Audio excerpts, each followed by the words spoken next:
that there is more that unites us than divides us, and it's okay that we have some serious policy differences. I'd say to my friend from Massachusetts, for example, Mr. Speaker, as he points out that the Senate has agreed to... Gentleman's time has expired. I get 30... Gentleman, 2 additional minutes. Gentleman is recognized for 2 minutes. I thank my chairman. The chairman, Mr. Speaker, is actually the one who appointed me as the rules designee to the Budget Committee, and I'm grateful to him for that, because it really gives me an opportunity to express, well, what for my constituents is common sense budget reform, Mr. Speaker. They know you can't just keep spending and spending and spending and never have to pay the bills. The bills have to get paid. But I would say, Mr. Speaker, that the funding level that the United States Senate has agreed on is absolutely in no way a compromise. It's the law of the land.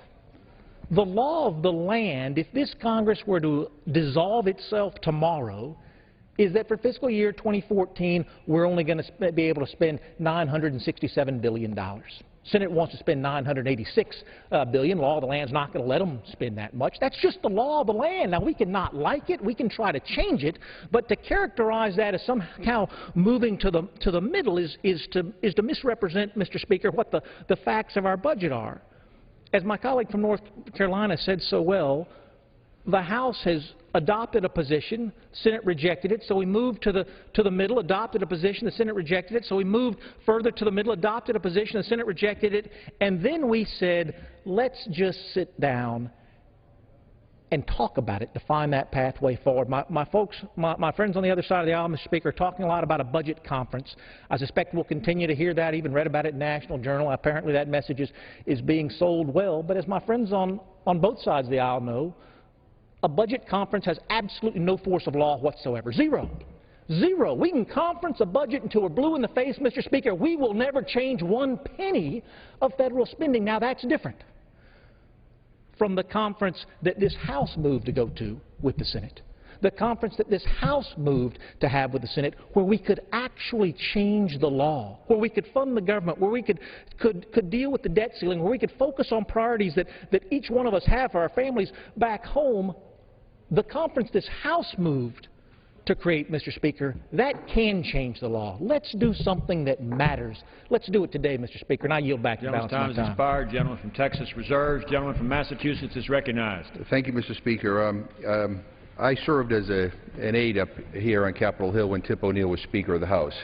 And I think he's one of the greatest speakers that ever served in the United States House of Representatives. And he was a friend of mine as well. And I will tell you that Speaker O'Neill would never go on national TV and threaten to default on the debts of this nation. He would never ever act in a way that might bring this economy to ruin. He put country before political party. And I would also say that Speaker O'Neill understood the importance of working in a bipartisan way. He would be disgusted with the way this House is being run today. The bottom line is he'd be scratching his head right now wondering why we just don't resolve this in a very simple way. There were 200 Democrats who have signed a letter saying we will cooperate with the Republicans to pass a continuing resolution, a clean continuing resolution at Republican levels.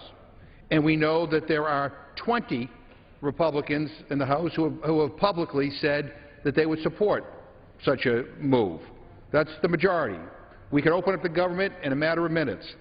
And in the Senate, over a dozen Republican senators voted for cloture on a clean continuing resolution.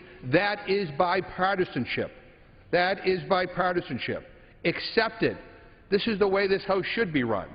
And so I would just point that out to my colleagues, because we're going through all this rigmarole for I don't know what, when we could end this shutdown, this Republican shutdown, right now by bringing a clean continuing resolution at Republican levels to the House floor. It would pass in a bipartisan way, and I predict that there'll even be more than 20 Republicans that would support it. They want a way out of this. Let's open up the government. Let us not use the debt ceiling as in the threatening manner in which it's being used by the Republican leadership here. We should never, I don't care what your political ideology is, default on our financial obligations. That is economic ruin for this country. And I think my colleagues on the other side of the aisle know that. We should never use that in such a political way. And then let's work together and appoint budget conferees and go to negotiate a budget conference so we can have some parameters in terms of numbers we can work with. I mean, I'm listening to some of my colleagues talking the other side, even those who serve in the Budget Committee. You wonder why we should even have a Budget Committee if the Budget Committee doesn't mean anything. I have a lot more respect for the people who serve on that committee. At this time, I'd like to yield 2 minutes to the gentlewoman from California, Ms. Lee. The gentlelady from California is recognized for 2 minutes. Thank you very much, and I thank the gentleman for yielding. Also, let me just associate myself with the gentleman from Massachusetts' comments with regard to Speaker Neal. I, too, was a staffer during that period when the great Speaker, Mr. O'Neill, was Speaker. And there's no way that he would have allowed this hostage-taking to occur. I rise in strong opposition to this rule. Again, I just have to say, we've seen in this 8 days, unfortunately, and it is a Tea Party Republican government shutdown. And we've seen $2.4 billion in lost economic activity. And so, yes, this hostage-taking, it continues. Hostage-taking really is a deplorable tactic. The Tea Party Republicans continue to want to deny millions of Americans health care. And yes, the Affordable Health Care is the law of the land which the Supreme Court has upheld. That's why this shutdown continues, and the public knows it. Yet instead of bringing up a budget bill to open up the government or pass a debt limit increase to pay our bills, the House is taking up 2 more last-minute bills to distract from their Tea Party Republican shutdown. This most recent bill establishes a super committee to make recommendations on spending and changes. And I want to remind my colleagues, this is the same proposal, or very similar, that got us into this devastating sequester in the first place. We've been there, we've done that. Thanks, but no thanks, Mr. Speaker. Now, as a member of the Budget and Appropriations Committee, I can tell you that both the House and Senate have passed budget resolutions, and Democrats have been trying to work out our budget differences for 6 months. But Republicans continue to block these efforts. The American people deserve a functioning government. The public understands that we can open up the government. Now, I have to say, the Democrats did not want the funding level of the Senate budget bill, but we are compromising to get this government open. May I have another 30 seconds? Yield the gentleman another additional 30 seconds. Recognized for additional 30 seconds. And it's also important to recognize, again, as an appropriator and a member of the Budget Committee, I hear and see each and every day, whenever we're in committee, the tactics and the discussion with regard to cuts with Head Start and the Women and Children Nutrition Assistance Program, all of those programs that just very recently the Republican Tea Party members have started to say that they support. So let's see what happens. I hope that they do support this when we get to these budget negotiations. It's time that we shut down this shutdown. We need to reject this rule, and let's have an up or down vote to open up this government and let the chips fall where they may. Time has expired. Gentleman from Texas.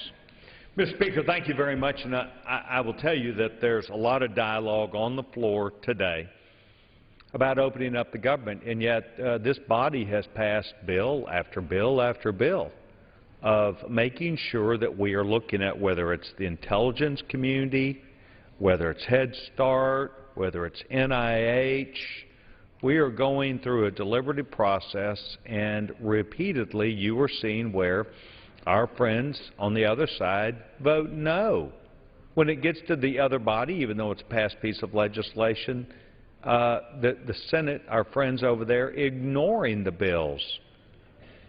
I kind of wonder what we're really trying to aim at, whether we're really just trying to score political points or whether we could begin working together. And that's what House Republicans are here to do, to set aside our differences, to try and fund these issues, to try and deal with the President. Earlier in the week, our great young speaker, John Boehner, went to the White House, asked to come to the White House. And really all he was there to be told by the President was, I won't negotiate.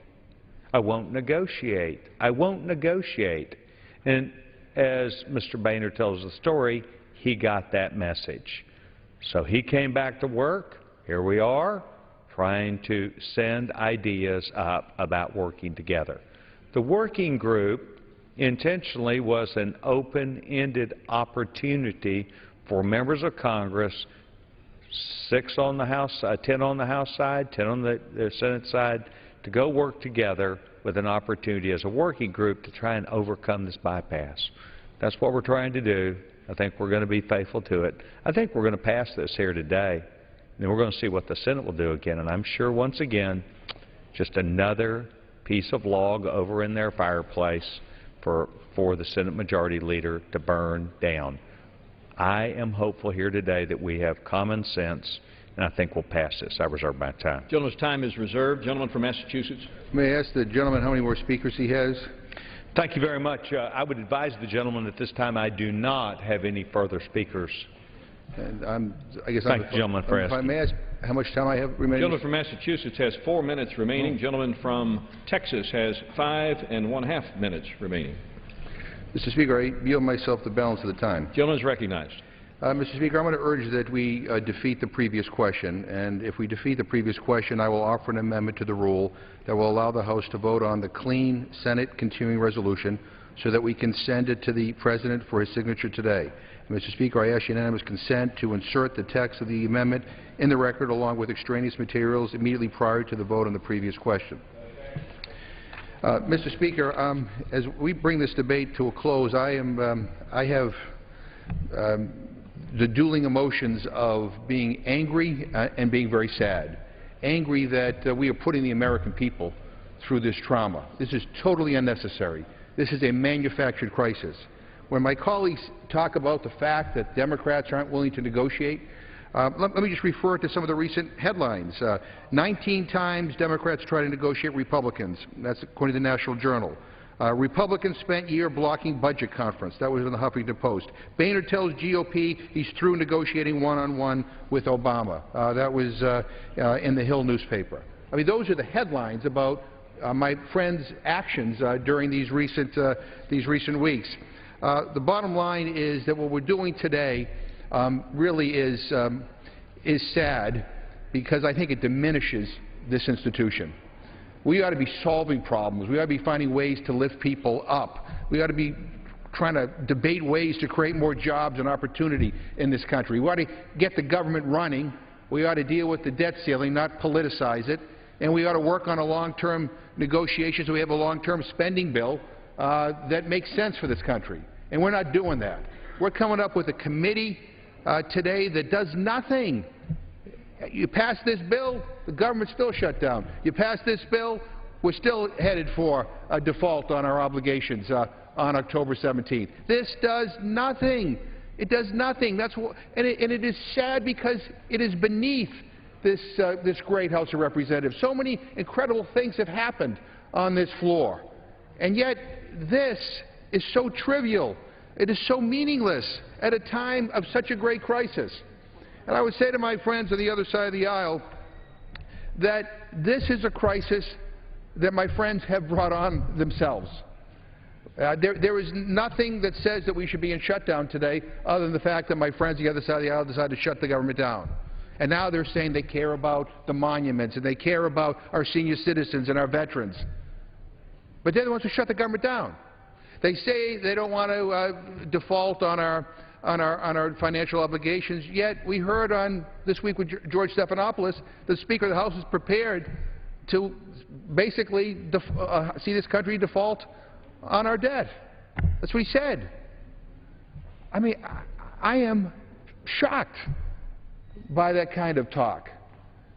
I mean, all of us, I don't care what party you're in, where you come from ideologically, we all should at least agree that we ought to pay our bills. That if we don't, that it will do great damage to this economy. And it will hurt your constituents just as much as mine. We can do so much better. We can do so much better than this. And I'd urge my colleagues on the other side of the aisle who say they want a vote on a clean continuing resolution, vote with us on some of these procedural motions. You know, start giving us some votes on these procedural motions because it appears that your leadership will not give you the right to an up or down vote. that notwithstanding all the talk about a transparent process, an open process, you're not going to get that vote unless you force it. And here's the other sad thing. My friends on the other side of the aisle began this Congress by talking about a regular order and a transparent open process. All the stuff we're voting on these last few days, nobody has seen it. Even the committee chairmen who oversee these bills don't even come to the Rules Committee to testify. We don't know what we're voting on here. We can do better. Reject this rule. Vote no on the previous question. I yield back my time. Expired. Gentleman from Texas. Mr. Speaker, thank you very much, and I appreciate my dear friend, my colleague from Worcester, Massachusetts. I'll describe it to him real fast. What we're trying to do is open up all of the employees that are home at the FAA. That's it. Going to bring them back to work. Pay them. Get it done. All the employees at the FAA. Secondly, we're trying to form a working group. We're trying to work around the process that has gotten bogged up today with an idea from our Speaker John Boehner and our Majority Leader Eric Cantor and our whip Kevin McCarthy and a couple other people who Republican leadership are saying, let's find another way around the logjam that we've got. So came up with a good idea and said, let's go to a working group. Let's actually get 10 members of the Senate and 10 members of the House. Let's meet very quickly. As a matter of fact, the resolution says it. Within 1 day they got to be selected. Within 1 day after that they have to meet. And let's put them to work. Let's put the members to work on this on a bipartisan, bicameral basis. That is what this is about. It's really pretty simple. Mr. Speaker, this is not really rocket science right now. We're engaged in how we put one foot in front of the other. And Republicans have been doing this for 3 weeks. We're meeting at the Rules Committee. We're taking testimony. We're listening to the people who come to the committee. We have very vigorous, detailed debates where members, Republicans and Democrats, come to the Rules Committee from the Appropriations Committee. Matter of fact, we've seen some of our star witnesses in this House. Stars, good people, great ideas, trying to push that we're going to work together. We're going to do this together. We can do this together. Not all the bills were agreed to, but a bunch of them have been on a bipartisan basis. So, you know, you never know when you throw up a good idea whether somebody's going to take you up on it or not. We've had a couple where that has worked, and we as Republicans are going to stay after it. We're the ones willing to negotiate. Now, there was a discussion about us showing up at the World War II Memorial. Yep, sure did. I did that myself, too. And the reason why we went down there is because there are men and women who served in the military during World War II who at the last years of their life are coming up on what are called honor flights. Honor flights, where they come up here and meet together as people who were comrades in arms for the United States of America, who fought the axis of evil, the Germans, the Japanese, and others. And they wanted to come just about 2 miles from here down to the World War II Memorial, and it was locked. It was bolted up and locked. And so a couple colleagues, my fellow Texans, went down there last week and found out the park ranger was there. Well, who's allowed to get in? First Amendment protesters. First Amendment protesters are the only ones allowed in, well, and members of Congress. So these two colleagues of mine took bolt cutters, opened it up, and it's been open ever since.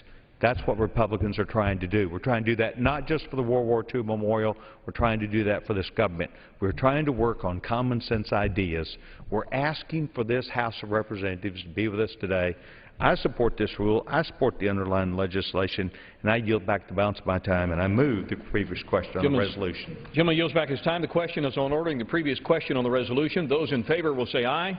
Those opposed, no. Opinion of the Chair, the ayes have it. Mr. Speaker, gentleman from Massachusetts. On that, I'm going to ask for yeas and nays. Yeas and nays are requested. Those favoring a vote by the yeas and nays will rise. Sufficient number having risen, the yeas and nays are ordered. Pursuant to Clause 8 of Rule 20, further proceedings on this question will be postponed.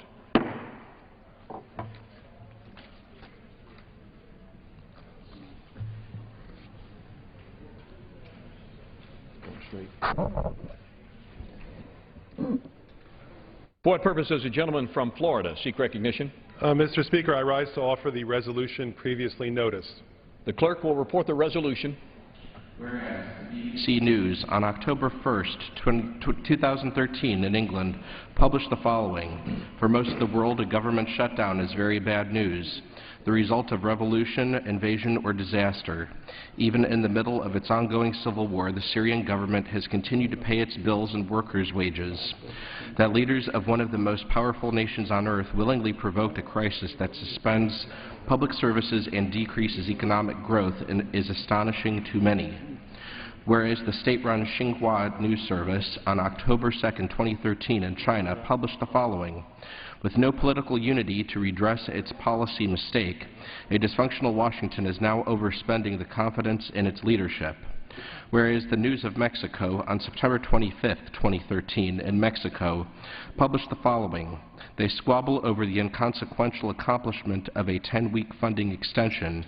It isn't serious, but it certainly isn't funny. Whereas the Australian on October 1, 2013 in Australia published the following. The irresponsible way in which Congress played the politics of partisan petulance and obstruction does them little credit. Neither does it say much for the budgetary processes in the world's largest economy. Whereas the Frankfurter Allgemeine Zeitung on October 2, 2013 in Germany published the following. The main actors in this dispute, which brings together many factors, both ideological and political, took a huge risk and, unhindered, proceeded to validate everyone who ever accused the political establishment in Washington of being rotten to the core. The public is left wondering how things could have been allowed to get to this point and why there is so much poison in the system. Whereas the Süddeutsche Zeitung on October 2, 2013 in Germany published the following. What has already been apparent in America for a few years now is the self-destruction of one of the world's oldest democracies. And the great tragedy here is that this work of destruction isn't being wrought by enemies of democracy, greedy lobbyists, or sinister major party donors. America's democracy is being broken by the very people who are supposed to carry and preserve it, the politicians. At the moment, Washington is fighting over the budget, and nobody knows if the country will still be solvent in 3 weeks. What is clear, though, is that America is already politically bankrupt. Whereas the Washington Post on September 30, 2013 quoted Justice Malala, a political commentator in South Africa, is saying the following. They tell us, you guys are not being fiscally responsible, and now we see that they are running their country a little like a banana republic. There is a lot of sniggering going on. Whereas the headline of the New York Daily News, the fourth most widely circulated daily newspaper in the United States on October 1, 2013 read, House of Turds, and the bylines stated, D.C. cesspools shut down government, and they get paid while nation suffers.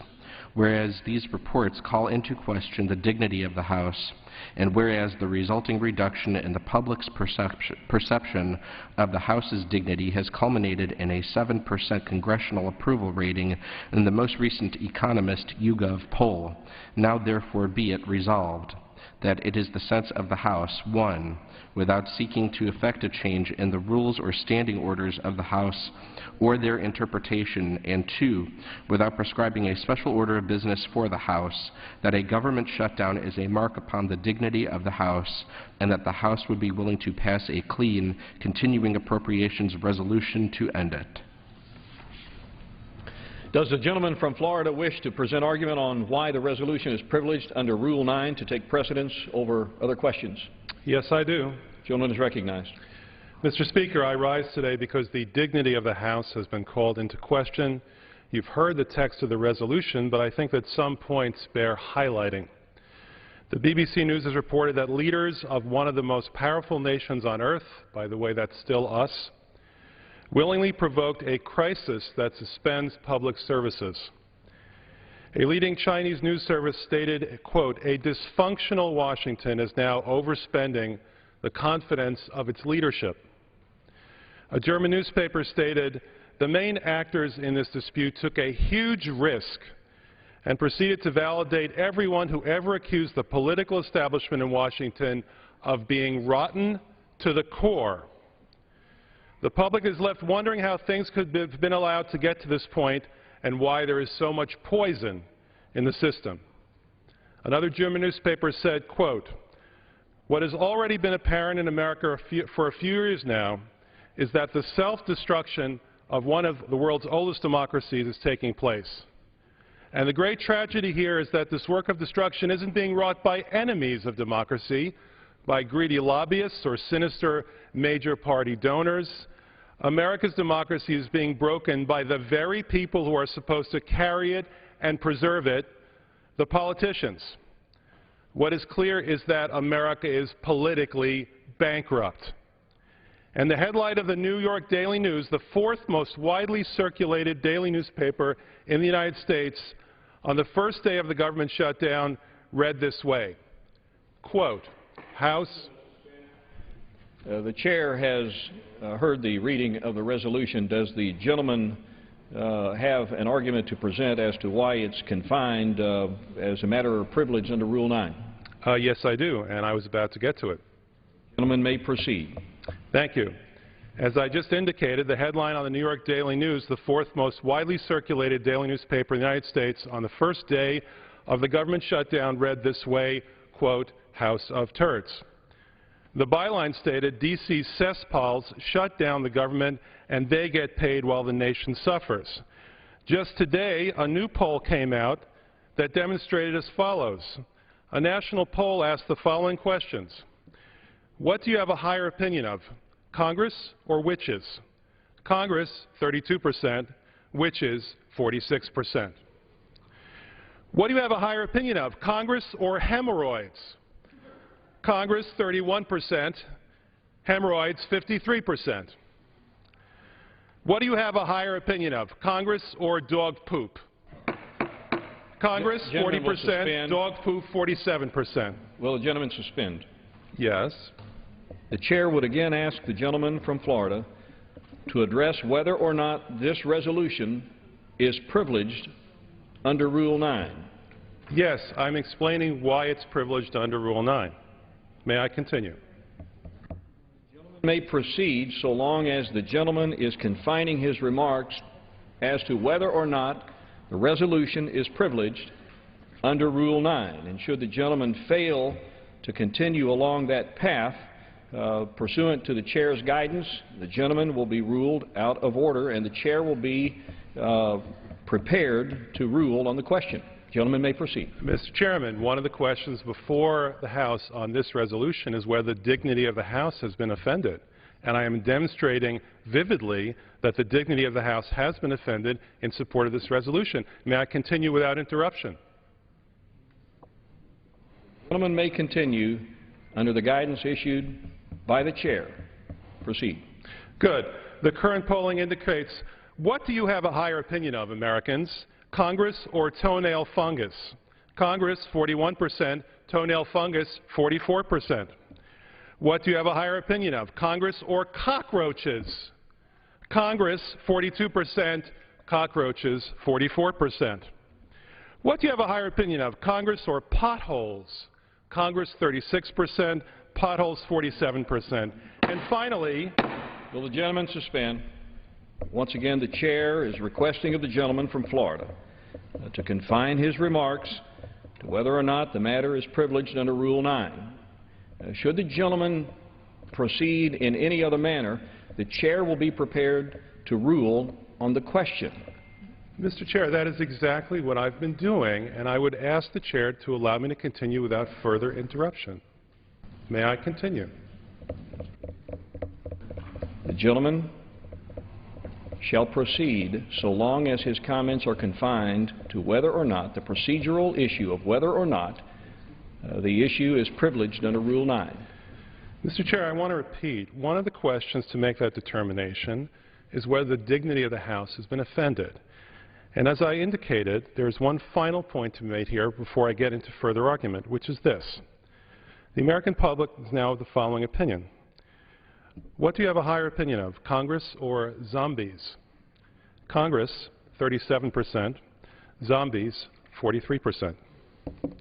Now clearly, statements such as these and others cited in the resolution call into question the dignity of the House.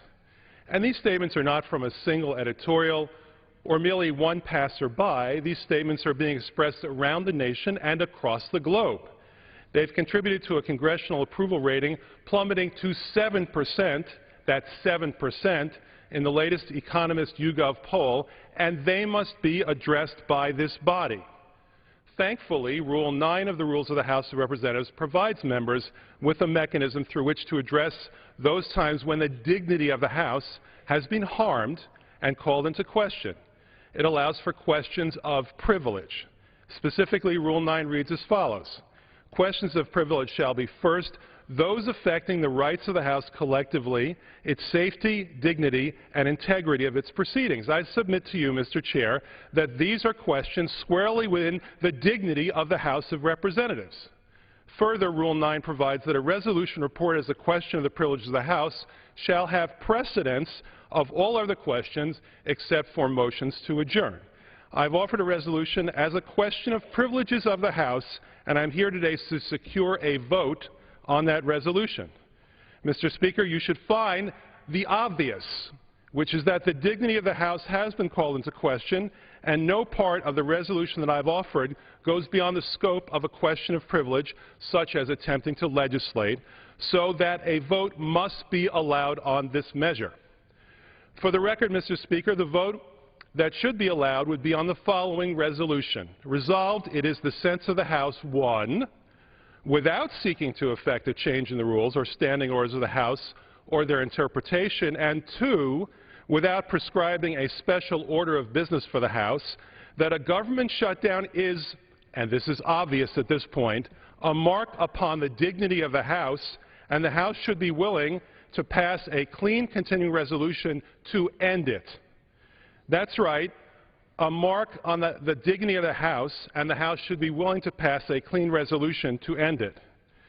What then is a satisfactory question of privilege?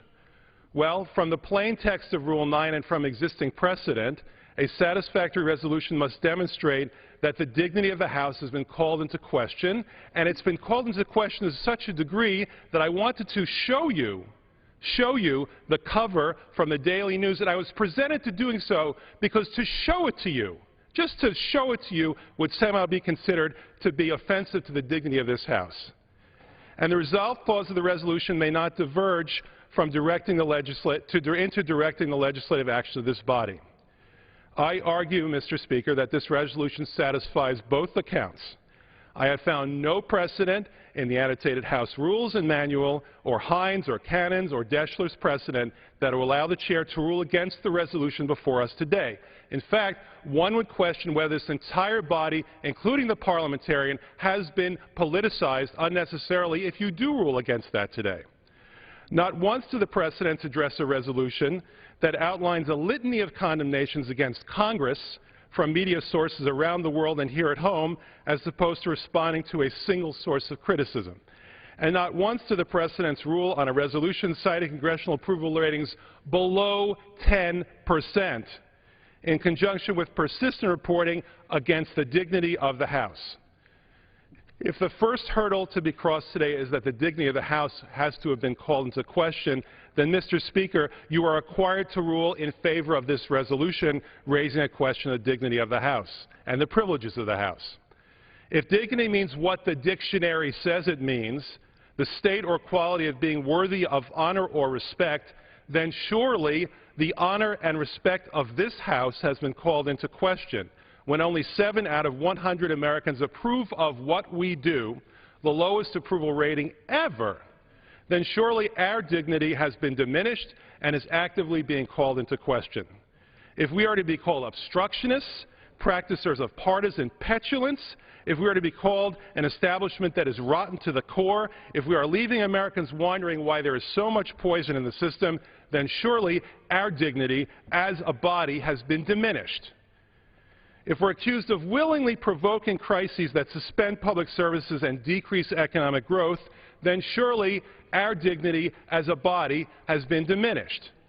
If we cause international media outlets to refer to us as politically bankrupt and responsible for breaking America's democracy, then our dignity as a body, as a House, is being called into question. Gentlemen will suspend. The chair has heard enough and is prepared to rule. Well, the chair has not heard my arguments. The chair again reminds the gentleman from Florida that he is not recognized and that the chair is prepared to rule on the question. Excuse me, but I have a point of parliamentary order.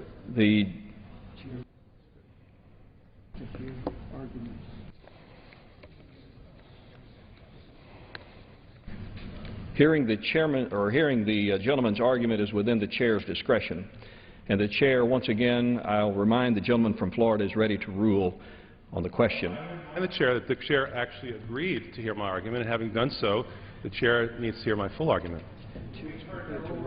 The chair is prepared to rule on the question of whether the resolution offered by the gentleman from Florida constitutes a question of the privileges of the House under Rule 9. Well, I have to say so, Mr. Chair, that in doing so, you yourself at this point may undermine. Gentleman is not recognized.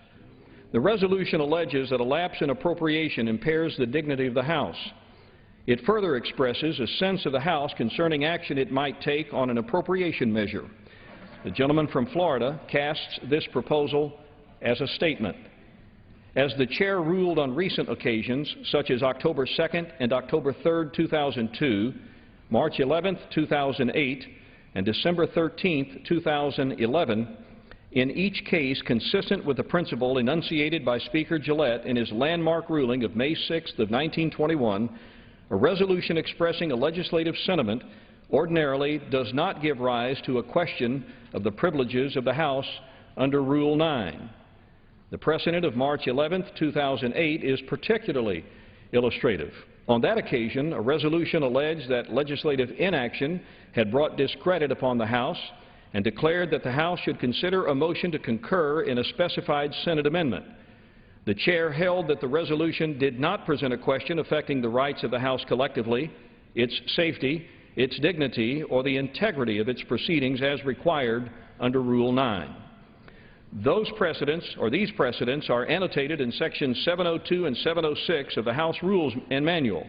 The principle upon which they stand was articulated by the chair on January 24, 1996 as follows, to quote, "To rule that a question of the privileges of the House under Rule 9 may be raised by allegations of perceived discredit brought upon the House by legislative action or inaction would permit any member to allege an impact on the dignity of the House based upon virtually any legislative action or inaction," end quotes. The chair would not distinguish between those precedents addressing resolutions that called for specific legislative action and a resolution that merely provided a statement about such action. Both express a legislative sentiment and are properly initiated through the introduction of a resolution via the hopper. For these reasons, the resolution offered by the gentleman from Florida does not constitute a question of the privileges of the House under Rule 9.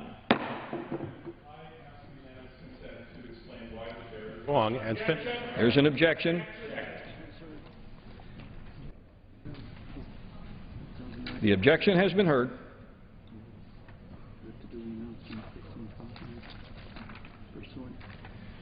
Pursuant to Clause 8 of Rule 20, proceedings will resume on questions previously postponed in the following order.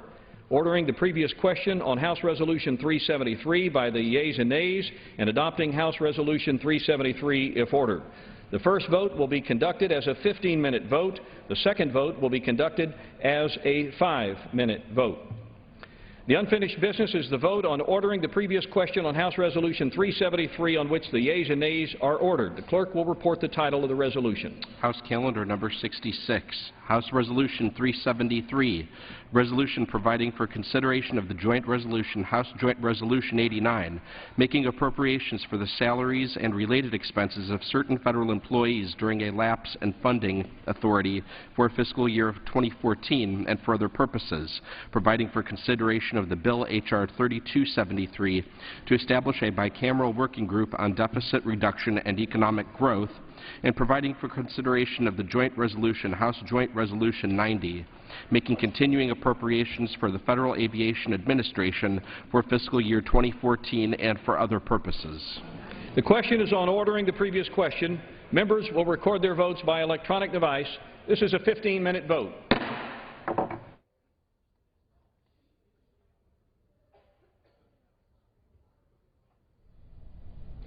Democrat Alan Grayson had raised a question of privileges of the House, basically saying that the shutdown and media coverage of it and public opinion of the shutdown had raised a question of the dignity of the House of Representatives. It was ruled against by the chair, and they move on now to a couple of votes. The previous question vote here ahead of the vote on the rule for 3 bills. One of those will partially fund the Federal Aviation Administration, also one that deals with pay for certain federal workers, and also one that creates a so-called super committee or a bicameral and bipartisan working group on fiscal matters, a bill that just came about in the last day or so. It's a 15-minute vote here on the House floor. Once again, we're going to open up our phone lines to hear from you on this 1-week mark, the 8th day of the government shutdown, which began last Tuesday, October the 1st. Here are the numbers to call if you want to join the conversation.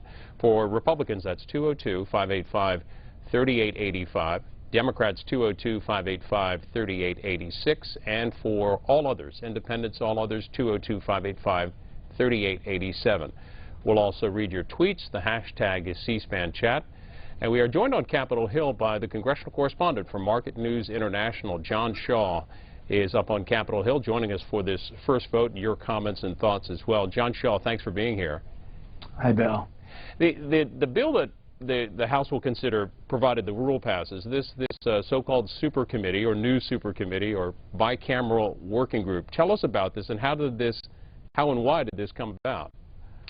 Well, it's a plan that the Republican leadership came up with to presumably jumpstart stalled fiscal discussions. Like a lot of ideas over the last couple of weeks, it's not real clear how carefully thought out it's been. The idea is to bring together lawmakers from both parties and try to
that party can expect.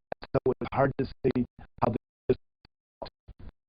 The 15-minute vote underway on the previous question vote. They will again vote for 3 bills, the one with dealing with FAA, the Bicameral working group, and also on the pay for certain federal workers. So let's go to calls. We've got Louise in Nevada, Reno, Nevada, on a Republican line. Hi, how are you? Fine, thank you. Good. Just a quick comment. Candidate Obama and President Obama are 2 different people. He promised a lot of things he has not delivered. His leadership failure is why our country is in this state. And how does Harry Reid become the most powerful man in the Senate? That's all I have to say. Hey, Louise, are you still there? I am. How is the news reporting on Harry Reid back in his home state? What's the view of the local media and the local papers? Well, I have to tell you a story. When he was up for re-election, the last election, in Nevada, they have Republican, Democrat, and none of the above. I, as a registered Republican, voted none of the above, thinking that we would have enough people to vote him out. He's not popular in Nevada. John Shaw, this afternoon, Harry Reid called all the senators back to the floor. What was the purpose of that live quorum call? Well, I think 2. I mean, 1, there was a little bit of theatrics, I have to say, to just sort of summon the Senate to kind of assess where things are. But I think also he's just trying. I mean, it looked to me like Reid was just frustrated. He does not see a way forward. And I think he used the convening of the full Senate to sort of lay out his thoughts. I mean, and his basic point was this is an embarrassment really for the whole world to see, you know, the United States so unable to govern itself. So he said, you know, the United States is embarrassing itself before the world. It's obviously angering the public. But Reid did not use the occasion to particularly offer any new ideas other than to say, as he said before, that once the government is reopened and the debt ceiling is increased, he's willing to enter broad negotiations with Republicans. He also noted that he would be pushing the Senate Democrats a debt ceiling increase that could come to a vote later this week. He said that if Republicans allow it to go forward quickly, they could have a vote, you know, by the end of the week. But he said if it's delayed, if Republicans use procedural devices, that it could push the vote back until next week, right before the October 17th deadline to increase the debt ceiling, which the Treasury Department has offered. As far as you know, is there a debt ceiling bill in the works on the House side? Well, the Republicans have crafted a couple different versions, but it goes back to a point I made earlier. None of them have enough support to pass. You know, the Speaker, I mean, first of all, many Republicans are going to be reluctant to vote for any debt ceiling increase. Yeah. And there were some versions that had, you know, pretty much their whole legislative agenda attached to it, from the Keystone Pipeline to, you know, Obamacare repeal to other things. So I don't know that he has a serious proposal that, again, could pass the House and also would be looked on with any degree of seriousness by the Senate Democrats or the White House. Let's hear next from Indianapolis. Judy's on our Democrats line. Judy, you there?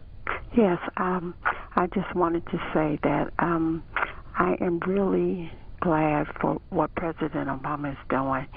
I think that the American people need to reach out and help as many people as they can that are being affected by this shutdown, because the Republicans are taking money out of the economy by with the sequester, by not allowing people to work and make money so that taxes can be paid to put more money into the system. So they're actually making the country go down and down and down.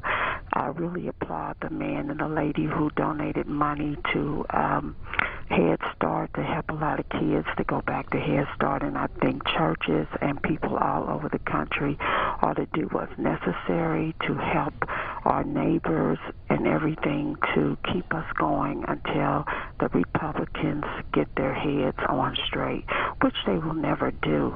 But I say flip the House, vote them out, and don't even look back. That's Judy. Thank you. Thank you, Judy. John Shaw, any thoughts? Well, I mean, to the point of just the damage it's causing to the economy, I think the President made the point in his press conference that to this point, there has been some damage to the economy. To have the shutdown has been very disruptive. But the bigger threat comes in about 10 days with the debt ceiling. And if that were not to be increased, certainly by the latter part of the month, it would likely provoke some very wide-ranging and destructive consequences. So there's no doubt that the shutdown has been damaging to the economy, but even though the President said that if a resolution can be reached in the next week or so or next couple of days, the damage shouldn't be permanent. A couple of comments on Twitter. We're using the hashtag C-SPAN chat. This one is from Pam, who says, why don't we solve the tax the rich problem with a flat tax for everyone with no deductions?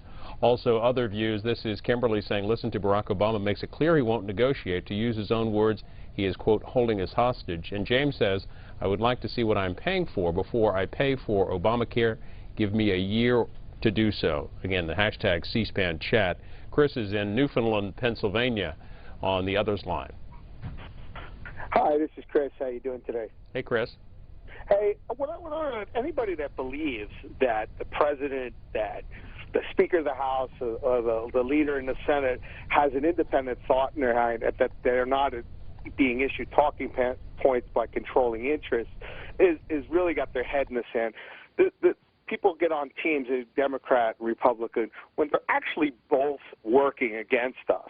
We need to switch power from Washington back to our state houses and have people have self-determination in their own states and what's good for them. This Washington, for lack of a better, money pit, where special interests get curry favor with the President or with the Speaker of the House or with the leader of the Senate, is really the problem here. It's the corruption of big money in government. Wall Street wants this debt ceiling crisis to go on because what's going to happen is all the little people are going to sell their stocks, and the big banks and the big interests are going to buy up the resources for pennies on the dollar.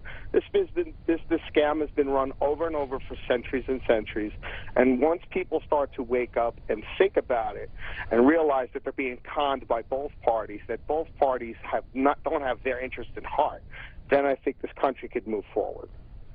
That's the view of Chris in Pennsylvania. John Shaw. Well, I mean, he made one interesting point, I think, is the notion of just what the impact of stalemate has been. And there's been a lot of literature recently. There's been a great deal of innovation in towns, communities, states, et cetera, programs and so forth. So I think this overall stalemate in Washington has had wide-ranging effects.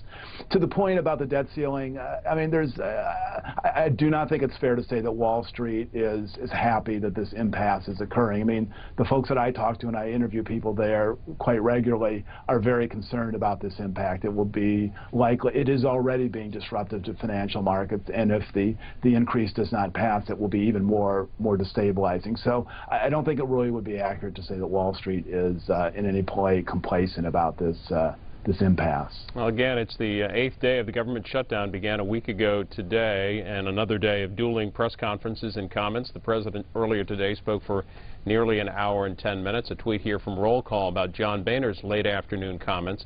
Boehner demands Democrats negotiate with GOP on spending debt limit. Here are John Boehner's short comments as of 4:30 this afternoon. Good afternoon, everyone. As you all know, I had a phone call with the President of the United States this morning. I will say it was a pleasant conversation, although I have to say I was disappointed that the President refuses to negotiate. When it comes to the issue of funding our government, the House has passed 4 bills. 4 bills to fund our government and provide fairness to the American people under Obamacare. Each of those 4 bills was rejected by the United States Senate. Under the Constitution and our system of government, we asked that they sit down and have a conversation with us about funding the government, keeping it open, and providing fairness to the American people under Obamacare. They've refused to do it. Now, over the last 30 years, dozens of times, there have been negotiations over funding our government. All of those negotiations over the last 30 years have resulted in significant policy changes. And I would remind you that the President of the United States and I sat down in the spring of 2011 to negotiate a funding bill for the government from March all the way through September. During that negotiation, there were all kinds of policy considerations. And if you recall, the Opportunity Scholarships for kids here in D.C. was in fact restored into law. So the President's position that, listen, we're not going to sit down and talk to you until you surrender is just not sustainable. It's not our system of government. When it comes to the debt limit, I agree with the President. We should pay our bills. I didn't come here to shut down the government. I certainly didn't come here to default on our debt. But when it comes to the debt limit, again, over the last 40 years, 27 times the debt limit has been used to carry significant policy changes that would, in fact, reduce spending and put us on a saner fiscal path. President Reagan sat down with Tip O'Neill in the 1980s. President Bush in 1990 went out to Andrews Air Force Base and got into a long debate and negotiation with Democrats here in Congress. Bill Clinton went through this 3 times in the 1990s. President Obama and I sat down in 2011 and had a serious negotiation. And while the President today suggested that I walked away from the deal, I would have to remind him that I was in the Oval Office along with the Majority Leader, Eric Cantor, when we in fact had an agreement that 2 days later the President walked away from. But there was in fact another negotiation in 2011 that resulted in really the largest deficit reduction bill that we've seen here in the last 30 years. But in 2010, when Democrats controlled the Congress and President Obama was in the White House, what happened was a group of moderate Democrats in the House wouldn't agree to raise the debt limit without a negotiation. So there was a negotiation then amongst Democrats over raising the debt ceiling. The long and short of it is there's going to be a negotiation here. We can't raise the debt ceiling without doing something about what's driving us to borrow more money and to live beyond our means. The idea that we should continue to spend money that we don't have and give the bill to our kids and our grandkids would be wrong. This isn't about me, and frankly, it's not about Republicans. This is about saving the future for our kids and our grandkids. And the only way this is going to happen is to, in fact, have a conversation. So it's time to have that conversation. Not next week, not next month. The conversation ought to start today. And I'm hopeful that whether it's the President or Democrat leaders here in the Congress, we can begin that conversation. Can you tell us, please, what would you say to military families who've just been denied death benefits due to the shutdown? Last week, the Congress passed the Pay Our Military Benefits Act. We gave broad authority to the Department of Defense to pay all kinds of bills, including this. And frankly, I think it's disgraceful that they're withholding these benefits. But again, tomorrow, the House is going to act specifically on this, and I hope the President will sign it. Go ahead. Mr. Speaker, the President made extremely clear that he is not going to negotiate. You are making extremely clear that you have to negotiate. What happens, in all candor, if it is 11:59 on October 17th and we're not there? You know, at times like this, the American people expect their leaders to sit down and have a conversation. I want that conversation to occur now. Speaker, the President said today that he would negotiate if there was a temporary deal to open government. What the President said today was, if there's unconditional surrender by Republicans, he'll sit down and talk to us. That's not the way our government works. Thanks, everybody. House Speaker John Boehner from Within the Hour. We're joined again during this vote by John Shaw with Market News International. John Shaw, he's using the term have a conversation several times during those comments and earlier today. Is that the softening of the term negotiation? You know, I think so. I mean, it's been a strange day because I think everyone has been looking for one party to be, show some sense of conciliation. And the Speaker actually had a press conference early in the day where I thought he was really softening his view, because earlier he had said that the Republicans would require a deep spending cuts for a significant debt hike increase. He said, you know, sort of a 1-to-1. That was the position in 2011. He repeated it earlier this year. He since has softened it to say we just need substantial cuts and reforms. But then today he even went, I thought he became even more conciliatory by saying he wanted just to have a negotiation with the president. However, in the last press conference, which you just showed a clip of, I was wondering if Boehner might take the president's suggestion of a short-term funding bill and debt ceiling increase, which the president said at his press conference. I think a lot of people took that as maybe a signal the White House wanted to get past this immediate crisis. And but Boehner did not really take the opportunity late this afternoon to seize on that and to try to push that. So it's hard to know where things stand now. It's been a chaotic day. Each day seems almost more confusing than the previous one. Again, everyone seems to say they want to talk, but the Democrats say open the government and hike the debt ceiling first. Republicans say let's have the talks now, and then after they're productive, we can open the government and increase the debt ceiling. Well, John Shaw, thank you for helping to clarify some of the chaos. John Shaw is congressional correspondent with Market News International. We'll let you go here as this vote winds down. Thanks so much. Thank you, Bill. And we'll let our viewers know that we'll continue with your phone calls, just 30 or so more votes. Let's get one quick call here, and we'll take votes, take calls in the next vote as well. Constance in Miami, you've been hanging on. Republican line, thanks for your patience, and go ahead with your comment. And we'll let our viewers know that we'll continue with your phone calls. Constance, hang on the line. We'll go to Simona in Fort Myer, Democratic caller. Simona, go ahead with your quick comment here. This is Simona from Severn, Maryland.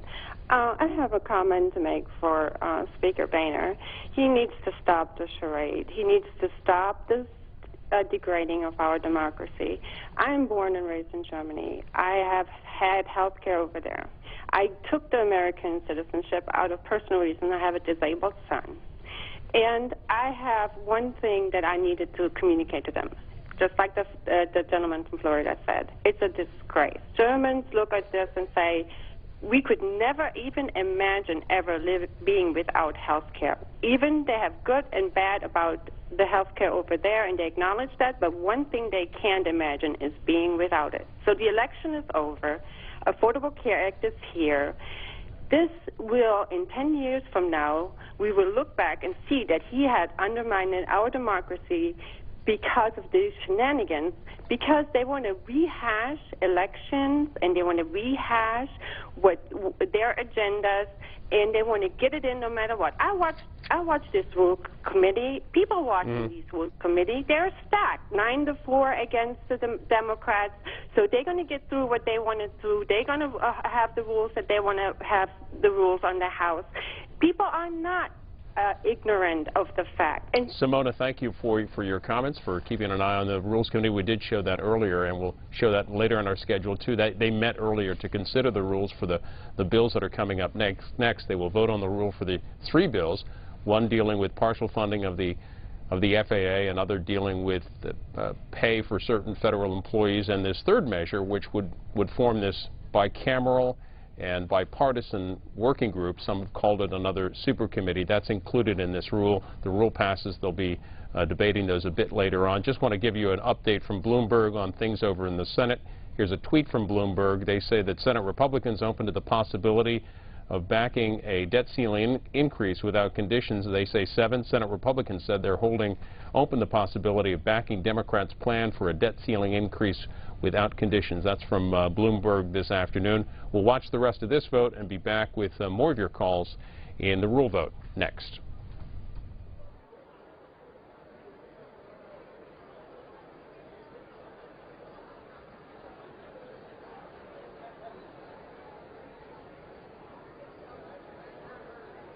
On this vote, the yeas are 226, the nays are 186. The previous question is ordered. The question is on adoption of the resolution. Those in favor say aye.